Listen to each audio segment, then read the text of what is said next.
In a locked, climate-controlled chamber in Turin, Italy, sits a 14-foot piece of linen cloth that has survived fires, theft attempts, and over a century of the most intense scientific scrutiny ever applied to a religious object. It bears the faint image of a man, front and back, showing wounds that match in exact detail a crucifixion. Millions believe it's the actual burial cloth of Jesus. Scientists have tested it with radiocarbon dating, forensic imaging, and chemical analysis. And after all of that, here's the strange part. Nobody can fully explain how the image actually got there. Let's get into it. The Shroud of Turin is a rectangular linen cloth bearing a faint, straw-colored image of a man's front and back, as if the cloth had been laid over a body and somehow captured its likeness. The figure shows wounds consistent with scourging, a crown of thorns, and puncture marks at the wrists and feet, details that align closely with the biblical crucifixion account. Its documented history traces back with certainty to the 1350s in France, when it was first publicly displayed. Church officials at the time were already divided. Some venerated it, others openly questioned its authenticity, and this divide has never fully gone away. It's been housed in Turin since the late 1500s, survived a major fire in 1532 that left visible scorch marks and repair patches still on the cloth today, and continues to be kept under armed guard, rarely put on public display. While the shroud's verified paper trail begins in the 1350s, its earlier history is the subject of a long and unresolved debate. Some researchers have tried to connect it to objects mentioned in far older records, most famously the image of Edessa, also known as the Mandylion, a cloth said to bear the face of Jesus, reportedly brought to Constantinople and displayed there before the city was sacked in 1204. One medieval account even describes a full-length burial cloth showing Christ's figure, which then vanished. Supporters of an older origin point to these references and to a sudden rise in realistic crucifixion imagery in later centuries as possible clues the cloth existed earlier than its paper trail suggests. Skeptics counter that none of these links is proven. No document unambiguously describes the Turin shroud itself before the 1350s, and the connections to Edessa and Constantinople are inferential, not documentary. The honest reading is therefore two layers: a firm record from 1350 onward, and a debated circumstantial case for an older lineage that has never been established to the satisfaction of most historians. That documented history nearly ended in 1532, when a fire broke out in the chapel in Chambéry, where the shroud was then kept. The cloth was locked inside a silver reliquary, and the heat grew so intense that molten silver is said to have dripped onto the folded linen, burning through it in a regular pattern of holes. Water used to douse the fire also left marks. What survives today still carries that damage: the dark scorch lines, the rows of triangular burn marks, and the patches laid over them. A year later, in 1534, a group of Poor Clare nuns carefully repaired the cloth, sewing patches over the burns and attaching a backing linen known as the Holland cloth, which would protect it for the next 4 centuries. This episode matters beyond the history, because those repairs are part of what later complicated the scientific testing, a point we'll come back to. In 1988, 3 independent laboratories in Oxford, Zurich, and Arizona were given small samples cut from the shroud to carbon date. The results all landed in a similar range. The cloth dated to somewhere between 1260 and 1390 AD. Medieval, not ancient. Case closed, many assumed. But the story didn't end there. Years later, some researchers raised a specific challenge. The sample used for testing was taken from a single corner of the cloth, a section some argued may have been repaired or rewoven during the medieval period, after the fire damage, using newer thread blended into the original fabric. If that's accurate, the 1988 test may have unintentionally dated a patched section rather than the original cloth. This claim itself has been disputed by other scientists who maintain the sampling was sound. The result is a genuine, unresolved disagreement, not fringe conspiracy, but an actual open methodological debate within serious research circles. Here's what makes the shroud genuinely strange, regardless of its age. The image itself doesn't behave like a normal stain, dye, or paint. It only affects the very top layers of the linen fibers without soaking through, and it shows no visible brushstrokes or pigment under microscopic analysis. In 1898, a photographer taking the first ever photograph of the shroud made a discovery that shocked everyone. The negative of his photograph showed a far clearer, almost photographic quality image than the cloth itself does to the naked eye, meaning the image on the shroud behaves like a photographic negative, centuries before photography existed. Researchers have spent decades trying to recreate this exact effect using medieval-era techniques, scorching, and various pigments. Some have produced partial similarities. None have fully replicated every characteristic simultaneously: the negative image effect, the shallow fiber penetration, and the total absence of any detectable pigment, all at once. The moment that turned the shroud from a devotional object into a scientific puzzle belongs to a man named Secondo Pia, an Italian lawyer and amateur photographer.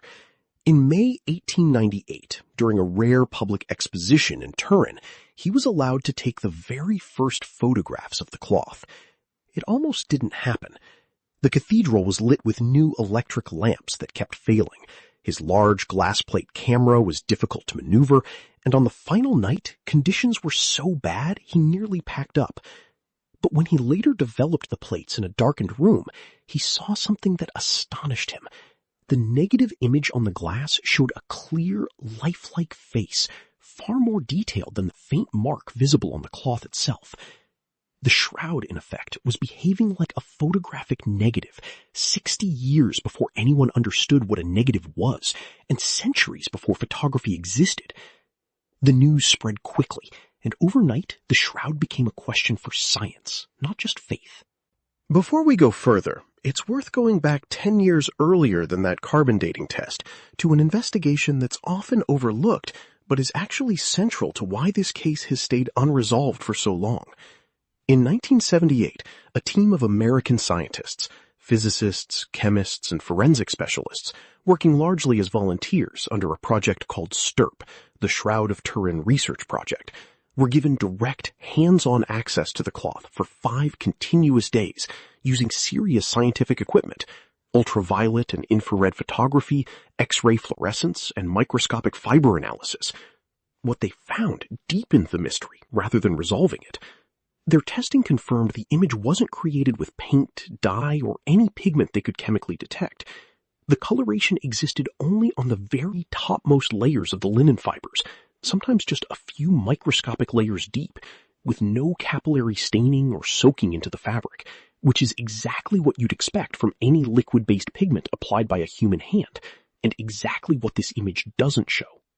The team also used a piece of equipment called a VP8 image analyzer, originally built to interpret elevation data from satellite and planetary imagery. When they ran the shroud's image through it, something unexpected happened. The device generated a coherent 3D relief map directly from the image, meaning the intensity of the coloration corresponded to the physical distance between the cloth and whatever it had covered. That's a genuinely strange result. Ordinary photographs and paintings don't produce usable 3D distance data this way, because image intensity in a photo or painting reflects light and shadow, not literal physical distance. A cloth image that behaves like distance-encoded data rather than a normal artistic image wasn't something the STIRP team could easily attribute to any known medieval technique. The STIRP team was no fringe group. It numbered over 30 specialists: physicists, chemists, photographers, and forensic experts, many with backgrounds at NASA and major laboratories, and they worked around the clock, accumulating roughly 120 hours of continuous testing. Among the methods they brought were X-ray fluorescence to map the cloth's chemistry, infrared and ultraviolet imaging, and painstaking microscope work. They also pressed thin adhesive strips onto the cloth to lift microscopic particles for later study, a decision that itself became a point of controversy over the years. The team's most lasting contributions were the 3-dimensional finding from the VP8 analyzer and the repeated failure to detect any pigment that could account for the image. Their published conclusion was striking. The image was not, so far as they could determine, the product of any known artistic substance. Critics have since argued over their methods and interpretations, but the core of their findings has shaped every serious investigation since. But consider what the image actually depicts, and the puzzle deepens. Forensic specialists who have studied it describe not a generic wounded figure, but an anatomically precise record of a Roman-era execution. The body shows over 100 marks across the back and legs, arranged in patterns consistent not with random injury, but with a specific Roman whip called a flagrum, weighted with small bone or metal balls. There are abrasions on the shoulders and knees, consistent with carrying a heavy crossbeam and falling. The wound in the side sits in the correct position, and the marks have been read as distinguishing blood that flowed during life from blood that pooled after death, a distinction a medieval artist would have had no medical reason to know or depict. None of these details alone proves the cloth ancient, but taken together, they reinforce the central problem. The image reads less like a stylized medieval painting and more like a contact record of a real body subjected to a real Roman scourging and execution, which is exactly why it has resisted simple explanation for so long. The STRP team also analyzed the reddish-brown marks at the wound sites and found chemical characteristics consistent with actual blood, including elevated bilirubin levels, sometimes associated with trauma and significant physical stress before death. This finding has become one of the more genuinely contested areas within shroud research specifically, separate entirely from the age debate. Some later researchers have challenged aspects of the original blood analysis methodology, while others have defended it using additional independent testing. As with the dating controversy, this remains an active, ongoing point of disagreement among specialists, rather than something either side has definitively settled. What's notable is that whoever or whatever created this image appears to have gone to extraordinary lengths for consistency. The wound placement, the blood-consistent chemistry, and the anatomically accurate wrist wounds, rather than the palm wounds typical of medieval religious art, all point toward either genuine forensic accuracy from an actual body or an extraordinarily well-informed forger working centuries ahead of typical medical and artistic knowledge of the time. The question of the reddish marks at the wound sites has produced one of the sharpest disagreements in the entire field. The Stirp chemists, John Heller and Alan Adler, concluded the marks were genuine blood, detecting hemoglobin and elevated bilirubin, a pigment associated with severe trauma before death. Their findings seemed to support the image's eerie anatomical accuracy. But another expert, the microscopist Walter McCrone, reached the opposite conclusion. Examining lifted particles, he reported finding red ochre and other pigments, and argued the marks were paint, not blood. McCrone's stance placed him at odds with the rest of the team, and the disagreement was never fully reconciled. Later researchers have continued on both sides, some defending the blood identification through further analysis, others questioning the original methods. As with the dating, this remains an active dispute among specialists, not a settled point. What is striking is how much turns on it. If the marks are blood, and if the image formed without disturbing them, the formation process becomes even harder to explain. Given how central this object is to Christian tradition, you might expect the Vatican to have taken a firm public stance on its authenticity. It hasn't, and that restraint is itself notable. The Catholic Church has never officially declared the shroud authentic, and has explicitly stated, across multiple papacies, that it takes no official position on whether it's the actual burial cloth of Jesus. Instead, it's formally treated as an object worthy of veneration and reflection, regardless of its precise scientific origin. Several modern popes have visited and prayed before the shroud during rare public expositions, consistently using careful language, calling it an icon or a powerful image for contemplation, rather than making direct authenticity claims. That's a notable choice for an institution that could, in theory, simply declare it authentic through religious authority alone. Instead, the Vatican has largely allowed independent scientific investigation to continue on its own terms for over a century now. Over the decades, researchers on both sides of this debate, including some deliberately trying to prove the shroud is a forgery, have attempted to recreate its exact image using techniques a medieval workshop could plausibly have had access to.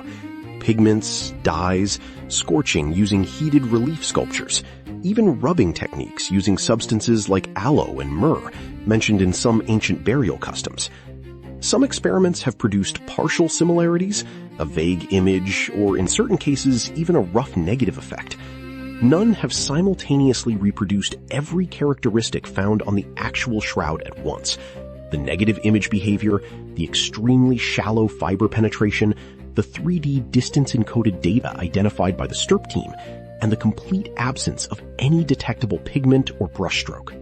Without a proven technique, researchers have floated several theories for how the image could have formed. One of the most discussed comes from the chemist Raymond Rogers, who proposed a chemical reaction, natural compounds released from a body reacting with thin carbohydrate residues on the cloth's surface to produce a shallow browning, similar to how bread or fruit darkens. This would explain the superficial coloring without pigment, though critics question whether it could capture such precise detail. A second approach comes from an Italian research agency, where scientists fired extremely short, intense bursts of ultraviolet laser light at linen and managed to reproduce the same kind of ultra-thin surface discoloration, but only with equipment that no medieval workshop could have possessed. Other proposals involve electrical discharges or brief bursts of radiation.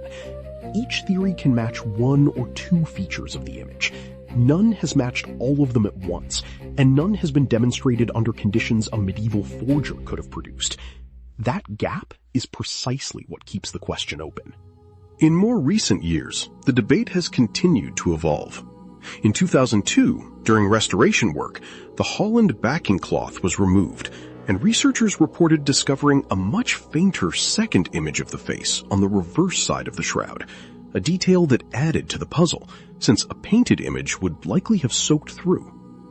A separate group, led by the chemist Giulio Fanti, published alternative dating tests using infrared and Raman spectroscopy, arguing the cloth could be far older, closer to the 1st centuries AD. These results have not overturned the 1988 consensus and remain heavily contested.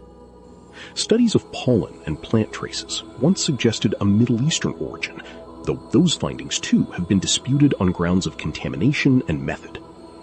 None of this has produced a knockout result for either side. What it has done is show that more than 4 decades after STURP, the cloth is still generating genuine, peer-reviewed research and still resisting a single tidy explanation.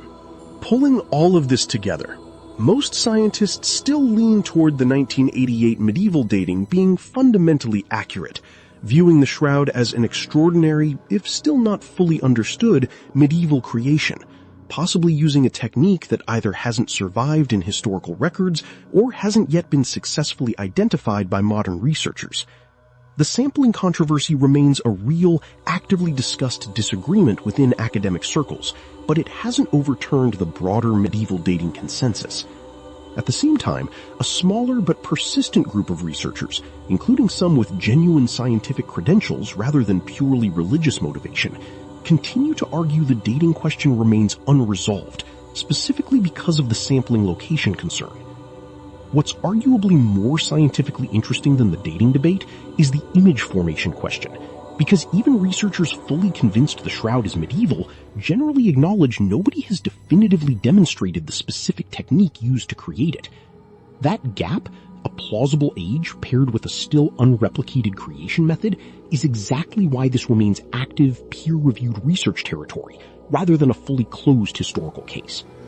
What makes the Shroud of Turin different from most historical mysteries isn't simply its age or its connection to one of the most significant events in religious history. It's that it's been examined more thoroughly by more independent scientists using more advanced equipment than almost any other object of its kind, and it still hasn't produced a fully satisfying answer for either side. A believer can point to the STURP findings, the 3D data anomaly, and the unresolved sampling controversy as reasons for genuine doubt about the medieval dating. A skeptic can point to the consistent radiocarbon results across 3 independent labs and the historical record beginning cleanly in 14th century France as strong evidence of a remarkable, if still mysterious, medieval origin. Both positions remain scientifically defensible today, which is precisely what makes this such a rare, genuinely unresolved case.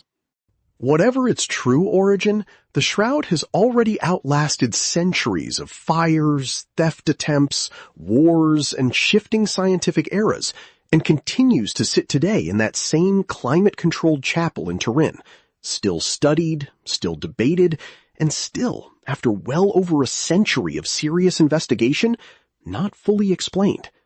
If you found this as fascinating as our previous videos on the Ark of the Covenant and Sodom and Gomorrah, subscribe, because next time we're going even deeper into history's most contested mysteries.